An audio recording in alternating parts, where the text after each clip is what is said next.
Bonsoir à tous, à chacun. Merci d'être là pour suivre votre émission que vous aimez bien sur la chaîne de référence, l'émission Le Rendez-vous, pour parler de l'actualité. Alors aujourd'hui, nous avons jugé opportun parler de la crise morale en République démocratique du Congo. Je sais que cette crise va de pair avec le chômage et pourquoi pas passer aussi en revue d'autres sujets qui préoccupent au plus haut point. Alors pour passer en revue l'actualité, sur ce plateau, nous avons comme invité honorable Simon Bosso, qui est consultant international. Honorable, bonsoir. Bonsoir Mamadel, bonsoir à tous nos téléspectatrices et téléspectateurs. En forme, ça fait un bail, qu'est-ce que vous êtes devenu? Oui, je suis là, je me suis livré à quelques travaux de recherche pour me perfectionner, notamment dans les domaines de sciences de gestion, parce que je voudrais commencer à écrire de mon expérience. Mais on peut avoir votre réaction, votre opinion par rapport à, de prime abord, comment les choses semblent évoluer dans notre pays, la République démocratique du Congo, depuis 2023, donc 2023, les élections de 2023 jusqu'à maintenant. Vous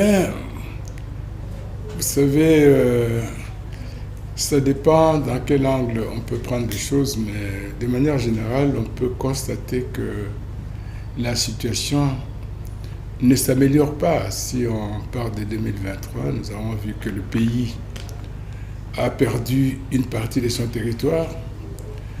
Le pays connaît une situation sociale difficile, le pouvoir d'achat est en berne.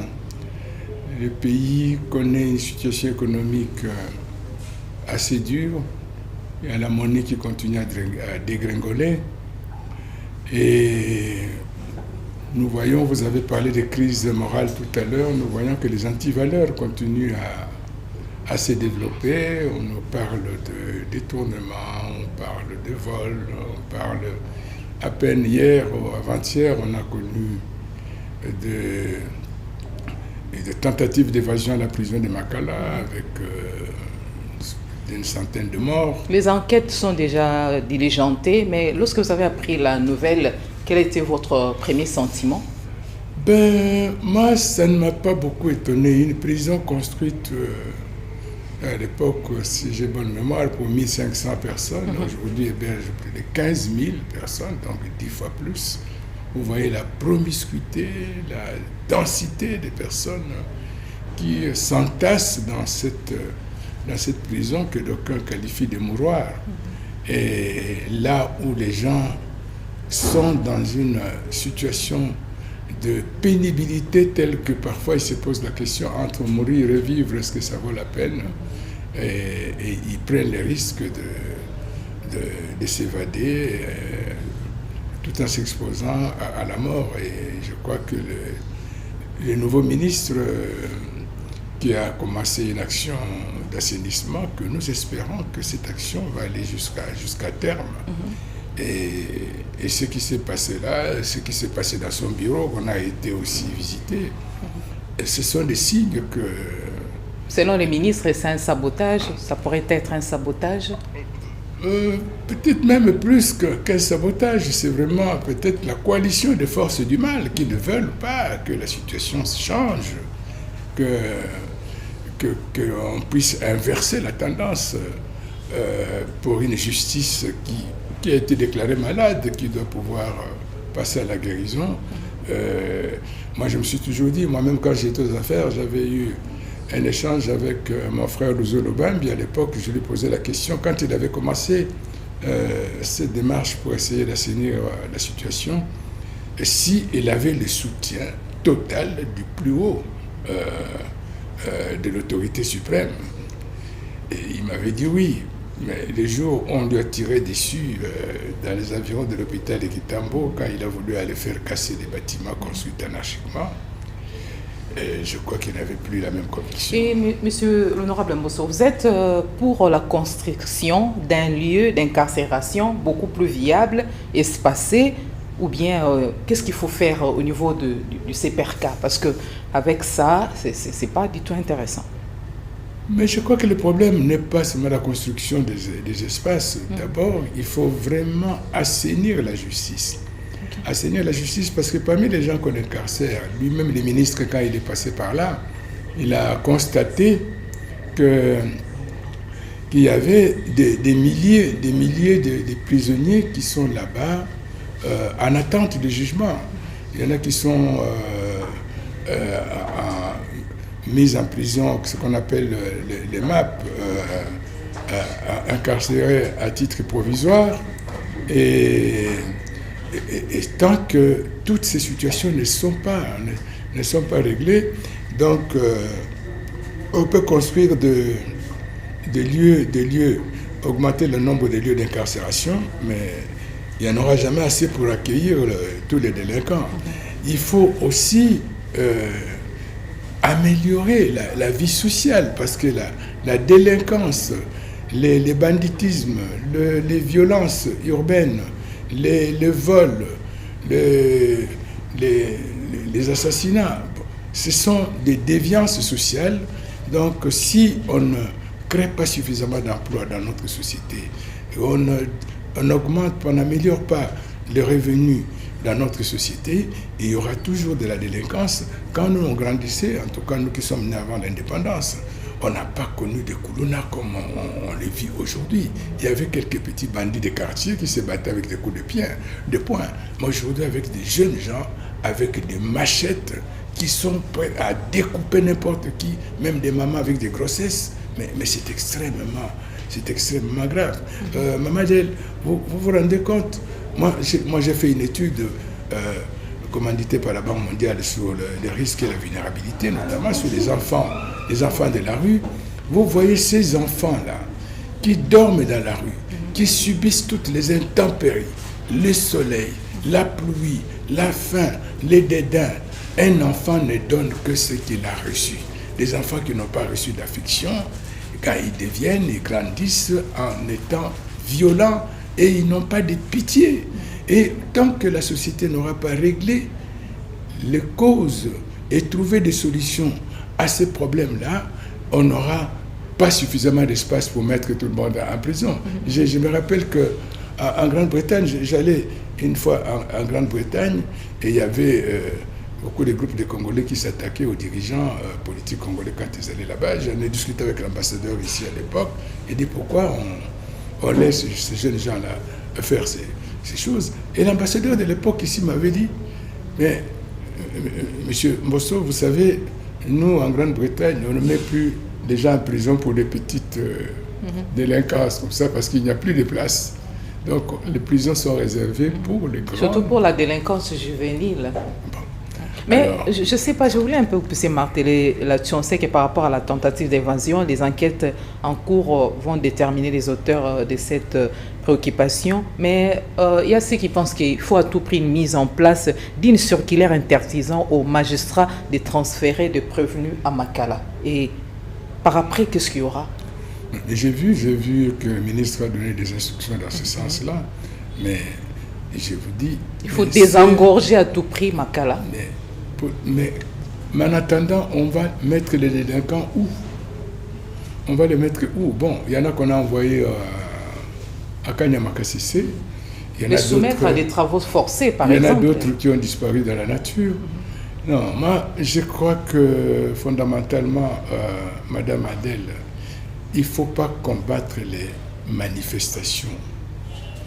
Il faut combattre les causes, les facteurs pour corriger une situation. Nous sommes face à un risque, les risques de violence. Il faut l'étudier, l'analyser. Quels sont les facteurs qui sont à la base de ces risques-là?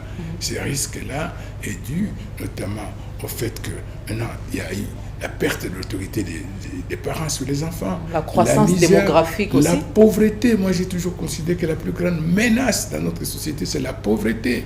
Quand des parents n'ont plus les moyens de prendre en charge leurs enfants, même des jeunes filles ici font dans la prostitution, ce qu'on appelle les tchèdes aujourd'hui, parce que les parents ne peuvent plus les prendre en charge, elles sont maintenant décident de se prendre en charge. Il y en a même qui commencent à prendre en charge leur famille, leurs parents. Et les parents ne peuvent pas demander où est-ce qu'ils vont trouver l'argent. Même les jeunes enfants, il y a la pédophilie, il y a même les jeunes garçons qui se livrent à la prostitution entre hommes. Donc, tant qu'on n'a pas, si on ne résout pas les facteurs, parce que quand vous êtes devant un risque, moi j'ai une expérience dans la gestion des risques, il faut commencer par identifier quels sont les facteurs de ces risques. Et quand vous avez identifié ces facteurs, vous allez maintenant étudier les mesures. Il y a des mesures qui sont des mesures de prévention pour prévenir que cela arrive. Il y a des mesures d'atténuation pour que quand le risque est arrivé, comment réduire son ampleur et ses conséquences. Et il y a les mesures d'éradication pour essayer de l'éliminer.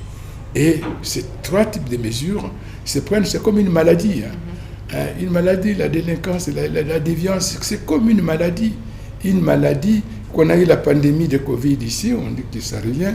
On a eu les pandémies de sida. Mais ces maladies-là, on les a éliminées, soit beaucoup par des actions de prévention, de sensibilisation, tout ça, puis par des mesures d'atténuation, et il y a des mesures d'éradication. Parce qu'on on parle déjà de la crise morale en République démocratique du Congo. Il y a des manifestations qui favorisent cette crise dans différents secteurs de la vie en République démocratique du Congo. Mais je ne sais pas ce que vous pouvez, c'est un peu de numérer ces différentes manifestations et c'est un peu d'éclaircir là-dessus. Est-ce que la crise morale en RDC n'est pas liée, entre autres liée, au taux de chômage qui reste élevé en République démocratique du Congo? Je disais que c'est un des éléments, mais pour moi l'élément le plus important, c'est la pauvreté. C'est la pauvreté et suivi de l'ignorance. Ça, je trouve que ce sont deux facteurs extrêmement... parce que la pauvreté, c'est un élément qui déshumanise la personne. Maman Adèle, dès que vous êtes là, vous avez soif, vous voulez boire de l'eau. Si vous n'avez rien sur vous, vous allez commencer à chercher des solutions. Les solutions, c'est de mendier. Vous allez dans la rue mendier. Et s'il n'y a personne pour vous servir, parce que là, nous allons voir que dans le domaine moral, il y a trois principes majeurs. Il y a les principes de non-préjudice. Il ne faut pas faire à autrui ce que vous ne voulez pas qu'on vous fasse à vous. Mais si vous laissez les gens, si vous, nous, les élites, les dirigeants, nous pouvons être à l'aise face à une population qui a plus de 70% vit avec moins de $1 moins de $2 par jour. Et dans cette situation de pauvreté, de famine, nous avons un des taux de malnutrition, il y a à peu près 40% de notre population qui vit dans la malnutrition. Ces gens-là, ils ont quelqu'un qui a faim devant, qu'est-ce qu'il fait? Des gens qui viennent, il y a des voleurs qui viennent voler des biens de grandes valeurs, mais il y a des gens qui viennent chez les gens pour voler un pain, pour voler un bol. Il faut résoudre les problèmes sociaux. C'est un problème vital, c'est pas un problème, c'est un problème vital. Parce que dans l'ordonnancement, dans la pyramide de Maslow, le premier niveau de besoins, c'est le besoin de survie. Il faut vivre, ainsi coûte philosophare. Avant de philosopher, de discuter tel que nous sommes là. Vous et moi, nous avons mangé quelque chose.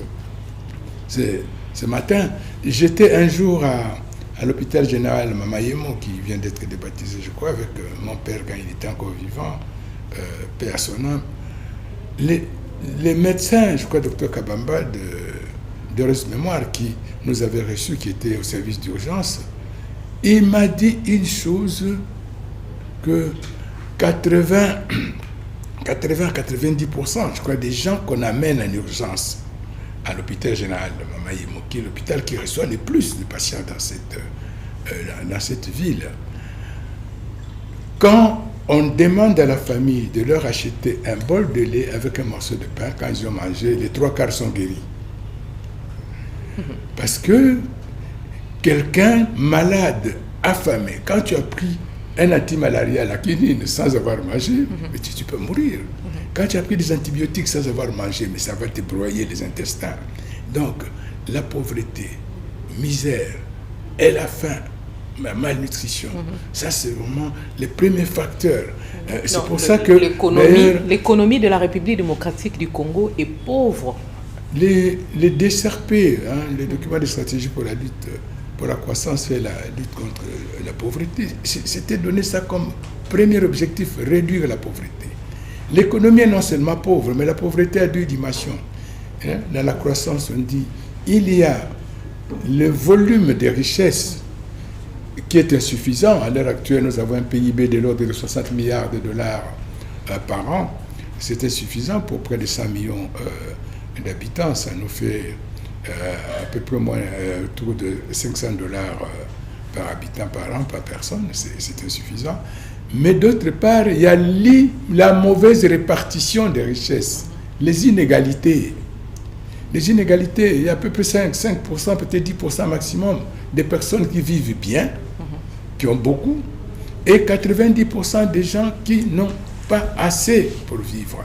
Et ça, c'est un facteur dangereux parce que Là, je me dis, il faut tenir compte de la répartition légale des ressources. C'est la répartition équitable des ressources.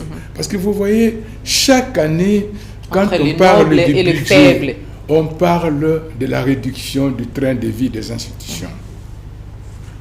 La réduction du train de vie des institutions. Mais en pratique, on ne fait pas. Il y a des mesures qui ont été prises ces derniers temps par le gouvernement, où j'ai des amis qui sont très compétents, que je salue.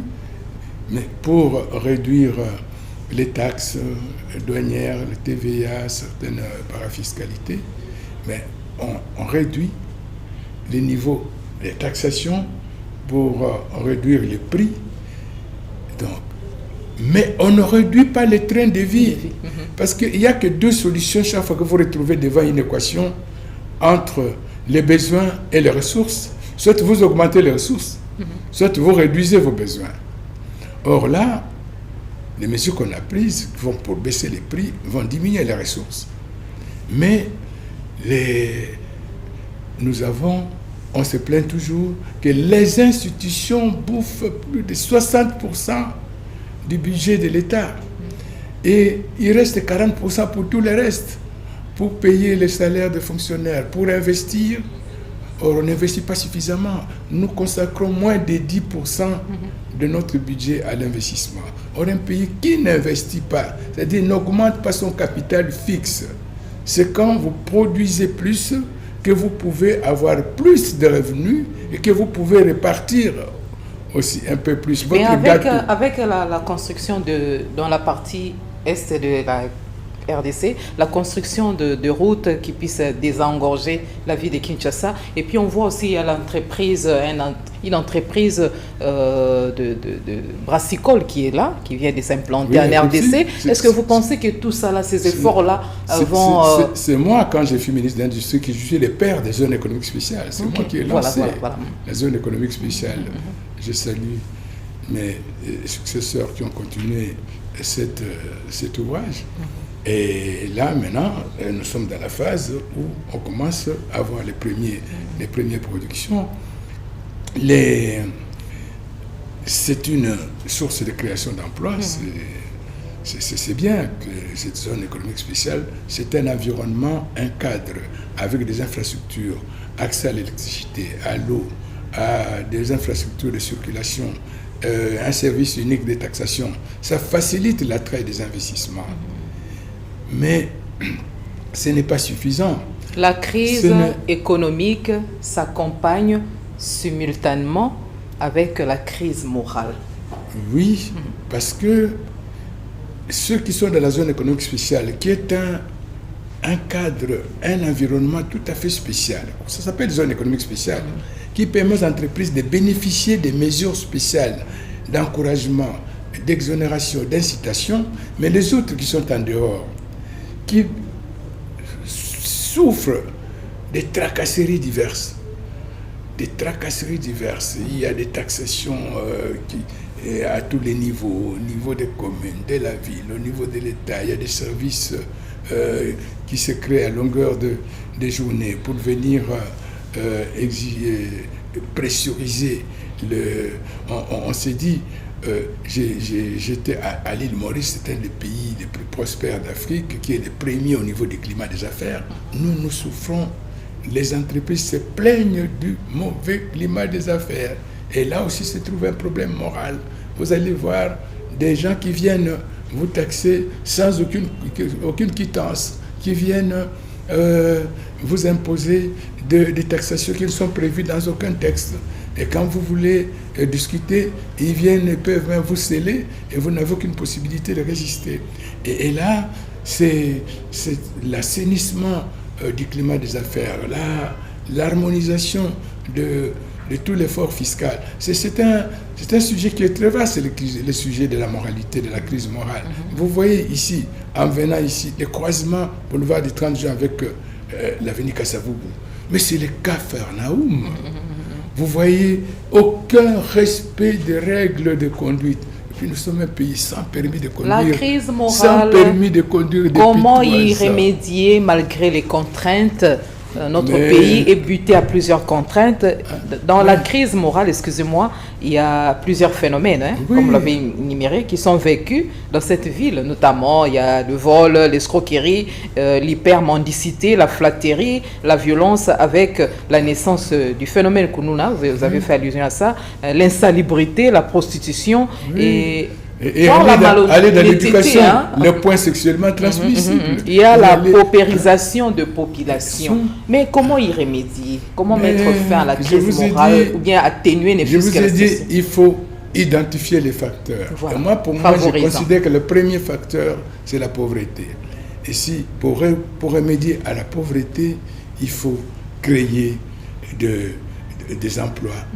Et pour permettre aux gens d'accéder aux revenus. C'est l'accès aux revenus. Quand quelqu'un, vous savez, moi, je suis parent comme vous et d'autres, vous savez, quand vous avez des parents avec des enfants qui ne peuvent pas rentrer à l'école, qu'on chasse parce qu'il n'a pas pu payer le minerval, vous savez ce que ça fait comme choc. Quand vous avez... J'ai un ami, lui c'était un ami qui travaillait dans la diplomatie, il était à l'extérieur du pays. À un moment donné, l'État ne leur envoyait plus d'argent. Ils n'étaient pas payés pendant plusieurs mois. Il me dit un jour, sa fille, la nuit, se réveille. Il me dit, papa, j'ai faim. Comme maman, là. Imaginez, vous avez votre fille de 16 ans, 18 ans qui se réveille. La nuit, elle a faim. Et vous, votre employeur ne vous a pas payé. Il ne vous a pas payé pendant des mois. Alors, vous êtes là. Et moi, c'est le moment où un parent se dit, mais qui suis-je? Est-ce que je suis un irresponsable? J'ai décidé de mettre au monde ces enfants qui ne l'ont pas demandé et je ne suis pas capable. Et ces enfants-là, demain, s'ils se retrouvent dans la rue... Mais, Honorable Mbosso, quand on voit les pays déployer des efforts considérables, notamment dans cette idée de valoriser ces coins de la capitale Maluku, on voit déjà il y a la présence de l'entreprise brassicole dont j'étais le nom, mais c'est aussi une façon de créer de l'emploi parce qu'il y a beaucoup de jeunes gens ont pris d'assaut cette entreprise pour recommander, solliciter, déposer leur demande d'emploi et consorts. C'est déjà un geste qui a salué. Il faut continuer dans ce sens. Ce n'est pas suffisant. Il faut... je ne veux pas utiliser des mots trop compliqués, mais il faut dans ce pays un taux d'à peu près 25 à 30% de taux d'investissement par an pour qu'on puisse résorber progressivement les chômages. Ce qui est fait là-bas, surtout que je suis parmi les initiateurs de ce projet, je m'en félicite. Donc il faut qu'il y ait plusieurs projets comme ça. Mais ça, c'est bien. Je suis passé par le ministère de l'Industrie, donc je me félicite qu'il y ait ce début d'industrialisation à travers ces projets-là. Mais le plus gros grenier de création d'emplois dans ce pays, c'est l'agriculture. Le gros de notre population est rurale. Plus de 60 ou 70% de la population congolaise est dans les milieux ruraux. Quelle agriculture? La première, c'est vivrière. Il faut manger avant de faire autre chose. Si ventre affamé n'a point d'oreille. Donc, mais l'agriculture a beaucoup de contraintes qui sont en dehors de l'agriculture. La première, c'est l'état des routes. La connectivité. Les gens produisent... Les routes et desserts agricoles. Voilà. Ils ne sont pas... On ne s'en occupe pas de manière générale. Comment est-ce que l'État congolais peut procéder rapidement pour lancer ces travaux simultanément et qu'il y ait des résultats escomptés ou probants? Mais il faut des priorités, c'est ça le rôle de la planification. On n'a pas suffisamment de ressources, on ne peut pas tout faire. Il faut prioriser. Moi, j'avais proposé, à l'époque, j'avais lancé aussi l'initiative, un projet qu'on appelle les pôles de croissance. Le projet pôle de croissance. Ce projet, l'approche des pôles de croissance, qu'est-ce que ça stipule? On commence à identifier les foyers de grande production, de grande production agricole. Et quand vous avez identifié ces foyers-là, vous identifiez leur marché. Parce que dans l'approche moderne, l'approche marketing, on vend avant d'avoir produit. On ne produit pas des choses qu'on ne sait pas vendre. Parce que quand les pauvres paysans produisent des produits que personne ne vient acheter, ils restent pauvres, les produits restent là et pourrissent. Donc, de toute façon, du point de vue des produits alimentaires ici, jamais ne manque de consommateurs. Partout où on peut, il y a des produits vivriers, les marchés se créent. Par exemple, pour les Congo central, les grands Bandundu, les grands marchés, c'est Kinshasa. Donc, il faut connecter, il y avait un programme, il faut connecter les milieux ruraux avec les centres de consommation. Vous voyez, aujourd'hui, avec l'occupation d'une partie de notre territoire à l'Est, il y a des grandes difficultés pour les gens des régions comme les Rutshuru, partout, parce que leur centre de consommation, c'est Goma. À partir du moment où ils n'ont plus accès à Goma, ils ne peuvent pas amener leurs produits là-bas. Ils sont obligés de consommer ce qu'ils produisent. Et Goma, les prix flambent parce qu'ils sont difficiles à pouvoir faire venir les produits qui sont produits dans les grands. Donc nous avons des grands centres de consommation, Kinshasa, Mbuji-Mayi, Kisangani, Lubumbashi. Donc voilà quels sont les l'arrière-pays de tous ces centres de consommation-là. Et quels sont les produits dont ils ont besoin. Lubumbashi consomme beaucoup de maïs. Nous, là, nous sommes obligés d'aller importer du maïs de la Zambie. Nous qui avons 2 500 000 km² d'espace, nous avons 80 millions d'hectares de terres arables, mais nous n'arrivons pas à lever les contraintes qui doivent permettre de relancer la production agricole. La première contrainte, c'est la route. La route. Il y a un grand géographe français qui a dit quelque chose que j'aime beaucoup. Il a dit « L'état des routes dénote de la déroute de l'État ». Ça exprime la déroute de l'État. Là où les routes ne fonctionnent pas, l'État est en déroute. Donc, ça, c'est la première. Deuxième chose, il faut transformer les produits agricoles. Là, il faut trouver des conditions de transformation. Parce que les produits frais, vivres frais, là, on ne peut pas les conserver. Et pour les transformer, il faut de l'électricité. Ce sont les deux grands secteurs d'appui à l'agriculture. La route, l'infrastructure routière et l'énergie. Et nous sommes bien... Monsieur Honorable Mposo, la RDC est un pays en voie de développement, dépourvu d'investisseurs.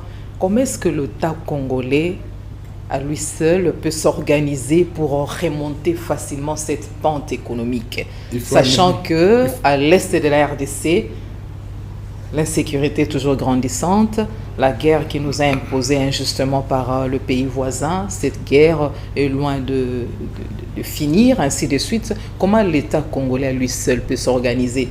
On sait que le gouvernement a beaucoup de défis à relever.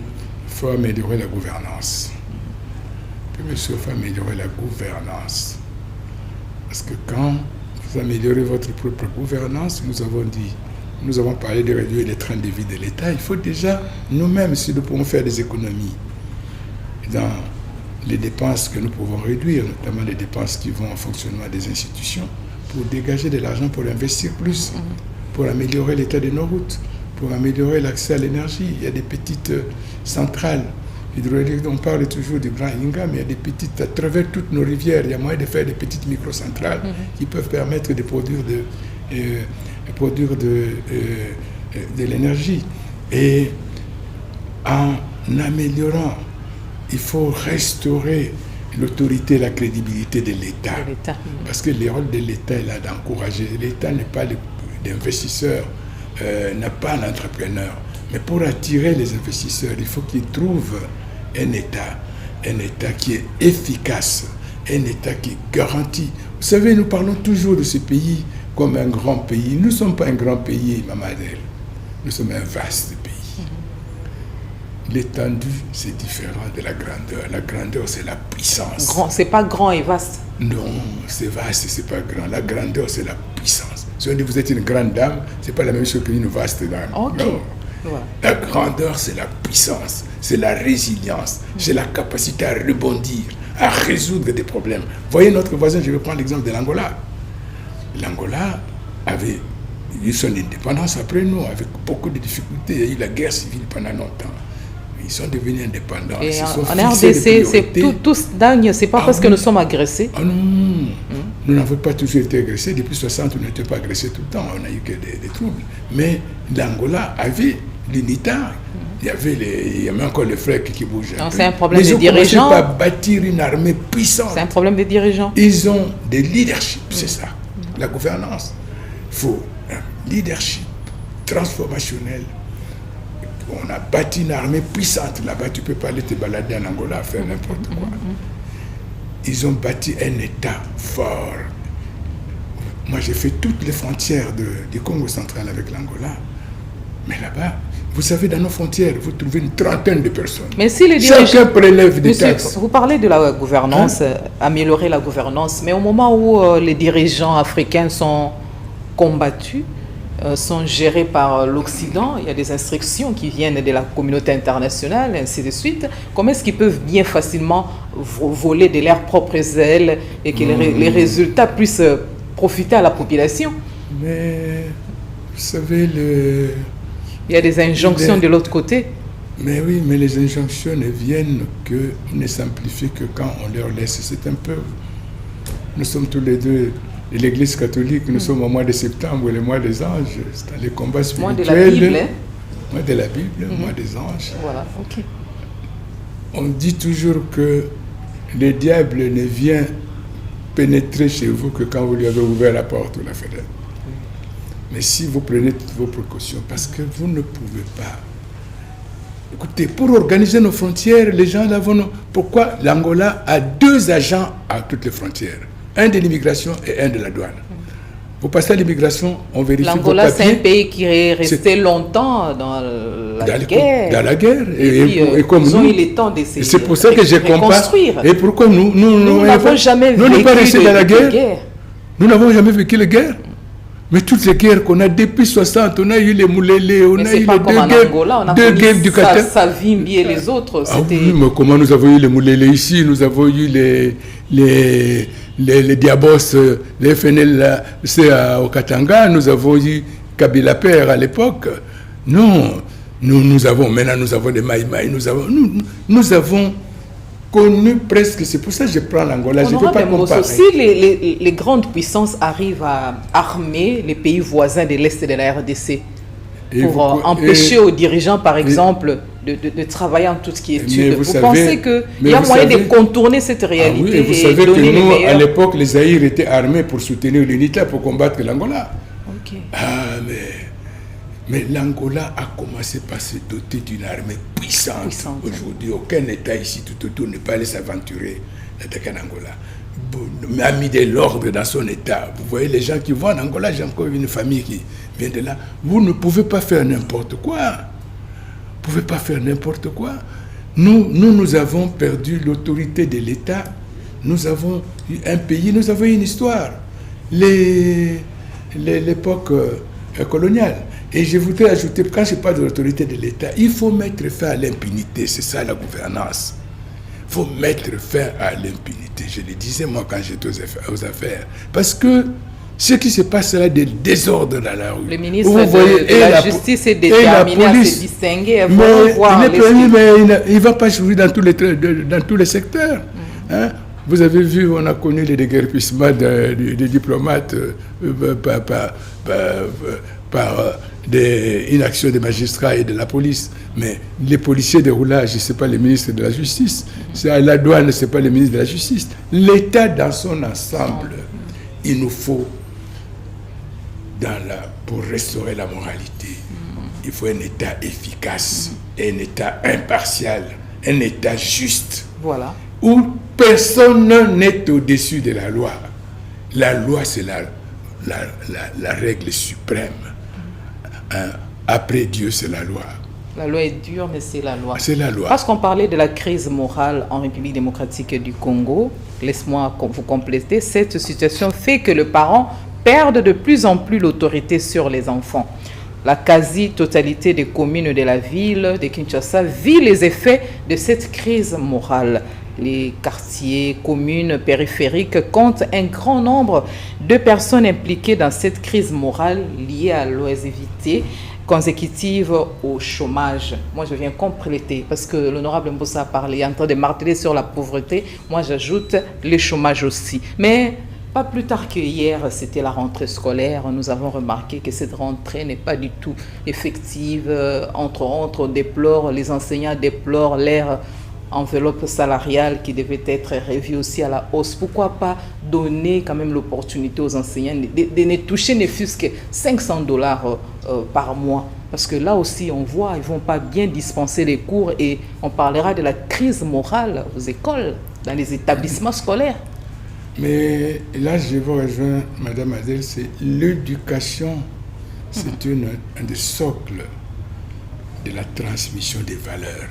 L'école, c'est une institution qui a pour mission de transmettre des valeurs. Comme la famille, c'est une institution. Ce sont les deux mamelles qui forment l'homme. Demain, l'homme des valeurs, l'homme qui doit avoir des normes, l'homme qui doit avoir des références pour dire, qui pouvoir distinguer le bien du mal. Aujourd'hui, il y a des enfants qui naissent sans savoir qu'est-ce qui est bien, qu'est-ce qui est mal. Parce qu'ils arrivent directement dans une société où ils trouvent... Il y a des quartiers entiers qui sont contrôlés par des koulouna, où la police n'a pas la possibilité d'accéder, la possibilité d'agir. Où quand même la police est là, dans un souciat de quartier, s'il y a une dizaine de policiers en face d'une centaine de koulouna, ils ne peuvent rien. Les souciats sont insignifiants, hein. Il faut augmenter ça en nombre. Or, là où l'État, qui est la seule autorisée par la loi à être détentrice de la violence légale, si elle n'est plus seule, elle est débordée par les violences illégales, alors c'est fini. C'est fini, la société est totalement déprimée et débridée. Donc là, c'est un problème. Améliorer les salaires des enseignants, oui, c'est vrai, c'est nécessaire. Mais ça suppose que l'État doit créer de nouvelles ressources ou diminuer là où les gens... Mais vous voyez ce débat-là sur les inégalités, on ne l'aborde jamais totalement. Il y a des gens qui vont vous dire, même si on réduit un peu chez les dirigeants, ça ne va pas suffire pour payer plus les autres. Mais au moins que les gens sentent que s'il y a des sacrifices, ces sacrifices-là sont partagés. Quand il y a des écarts de 1 à 10, entre le plus bas et le plus haut, c'est des écarts qui sont considérés comme normaux. Mais s'il y a des écarts de 1 à 100, bon, les gens se disent quand même, hein, pourquoi il y a quelques-uns qui prennent le gros du gâteau et tous les autres, on a passé. Donc, il y a un effort à faire pour non seulement augmenter la part du gâteau, mais améliorer sa distribution. La redistribution des richesses doit être équitable. Pour que quand il y a peu, comme dans une maison, quand vous n'avez pas assez, vous avez une seule boule de foufou. Vous êtes une famille de 10 personnes, chacun va prendre une petite boule. Si demain vous avez on ne mangera pas à notre faim. Non, vous ne mangerez pas à votre faim, mais chacun comprendra que chacun a pris un peu parce qu'il n'y a pas assez. Quand ça va augmenter, chacun aura 2 boules. Et tout le monde va accepter les sacrifices. Mais si vous, parents, vous avez pris la moitié de la boule, vous laissez l'autre moitié pour les 8 enfants, qu'est-ce qu'ils vont dire? Mais papa et maman, vraiment, eux, ils se sont bien servis. Honorable Mbosso, n'est-ce pas qu'il faut de réformes à tout prix pour que les enseignants soient quand même mécanisés? Quel type de réformes comme ça? Mais les réformes, le problème, c'est que dans ces pays, nous avons fait beaucoup de réformes. Nous avons de très bonnes lois. Mais c'est la mise en œuvre, l'application qui pose problème. Mais c'est là où on ne respecte pas ce qu'on décide. Parce que si vous prenez... Moi, j'ai toujours dit, chaque fois que je vais dans assemblée où on décide de créer de nouvelles institutions, de faire de nouvelles lois, de nouvelles réformes. Je dis, évaluons d'abord ce qu'on a déjà décidé. Est-ce qu'aujourd'hui, maman, Adèle, si nous pouvons prendre un jour le nombre de réformes et de lois qu'on a déjà décidées dans ce pays, même depuis les 5-10 dernières années. Ça souffre quoi d'application? Ça souffre d'inapplication. Inapplication, voilà. Ça souffre d'inapplication. Pourquoi continuer à faire de nouvelles réformes si les anciennes, on ne sait pas les appliquer? Pourquoi? Et c'est l'homme. C'est l'homme, parce que parmi les gaps que nous avons dans ce pays, pas les gaps financiers, parce que le budget est insuffisant, peut-être les gaps des infrastructures, nous avons parlé des infrastructures routières, énergétiques qui sont insuffisantes, mais il y a les gaps du capital humain. C'est ça les gaps les plus importants, parce que c'est l'homme. L'homme, c'est le principal acteur pour introduire les changements. Parce que l'homme peut refuser les changements. L'homme a le libre arbitre créé par Dieu avec la liberté même d'obéir ou non à ce que Dieu lui demande. Alors, d'autant plus si ça lui est demandé par des hommes. Alors, donc, si nous ne travaillons pas sur les changements des mentalités, si nous ne travaillons pas sur les changements des valeurs, sur l'adhésion aux valeurs, sur l'acceptation par nos populations, d'abord l'élite, les leaders, parce qu'une des caractéristiques principales du leadership, c'est l'exemplarité. Voilà. Faites ce que vous dites, mais pas dire ce que vous ne faites pas. Voilà, merci beaucoup pour cet éclairage. C'était clair comme dans un livre d'images, clair comme l'eau de la source. Honorable Mbosso, en guise de message particulier, quelle perspective pour sortir de l'impasse? Vous avez 2 minutes pour ça parce que nous sommes à la fin. Quelle perspective? C'est la prise de conscience. Le Père Roger dit souvent à Radio Marie, il y en a qui ont la conscience émoussée. Quand les gens ont la conscience émoussée, ils ne savent plus distinguer ce qui est bien et ce qui est mal. Que nous prenions conscience que nous sommes un pays avec un potentiel immense pour devenir grand et locomotive de l'Afrique, et comportons-nous en conséquence. Voilà, c'était un plaisir énorme de vous recevoir sur ce plateau pour parler de l'actualité. Nous avons martelé sur la crise morale de la République démocratique du Congo avec mon invité qui n'est pas présenté, mais pour ceux qui ne le savent pas, la nouvelle génération, peut-être, c'est l'honorable Simon Mbosso, consultant international. Vous avez pris l'émission en cours, ce n'est pas un problème, la rediffusion, c'est les samedis à 13h, heure de Kinshasa. Merci aux preneurs de vue, merci à la chaîne de référence pour ces programmes. Moi, je compte vous retrouver très prochainement pour un autre numéro. Vous voulez participer à l'émission Les Rendez-vous, nous sommes joignables au 081 94 95 181. Une très belle soirée à tous et chacun.